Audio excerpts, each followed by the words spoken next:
विजेच्या लपंडावाने ग्रामीण भागातील नागरिक हैराण। संजय खाडे यांच्या नेतृत्वात मंदरवासियांचे निवेदन। गेल्या काही दिवसांपासून ग्रामीण भागात मोठ्या प्रमाणात विजेचा खोळंबा सुरू आहे। संपूर्ण उन्हाळा ग्रामीण भागातील नागरिकांनी त्रास सहन केला।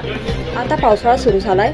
ग्रामीण भागात मोठ्या प्रमाणात साप, विंचू अशा सरपटणाऱ्या प्राण्यांचा वावर असतो। रात्रीच्या वेळी हे प्राणी दिसत नसल्याने अनेकांना या प्राण्यांचा दंश होतो। प्रसंगी लोकांना जीव देखील गमवावा लागतो। त्यामुळे मंदर येथील रहिवाशांनी महावितरणच्या कार्यालयात संजय खाडे यांच्या नेतृत्वात अधिकाऱ्यांची भेट घेतली।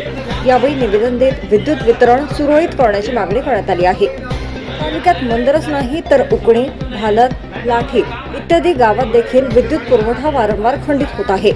याबाबत अधिकाऱ्यांशी चर्चा केली आहे। त्यांनी समस्या सोडवण्याचे आश्वासन दिले आहे, मात्र समस्या सुटली नाही किंवा रात्री लाईट गेल्याने सर्पदंशासारखा अनुचित प्रकार झाल्यास महावितरणच्या कार्यालयावर धडक दिली जाईल, असा गर्भित इशारा संजय खाडे यांनी दिलाय। निवेदन देतेवेळी गणेश, देवराव देऊळकर, किशोर बोडे, विजय पुरसटकर, प्रतीक बुरडकर, गणेश निखार, अरविंद भट, प्रवीण उपे, संदीप कोपाळकर, संदीप निब्रड, बंडू उपरे, वैभव सोयाम, प्रवीण करडबुचे, आशिष बुच्चे, विजय बोढे, गुरुनाथ आडे, अल्ताफ शेख, अमोल चोपडे, संजय कापसे, महादेव बुच्चे यांच्यासह मंदर येथील रहिवासी उपस्थित होते। वडील न्यूज एक्सप्रेस ब्युरो रिपोर्ट।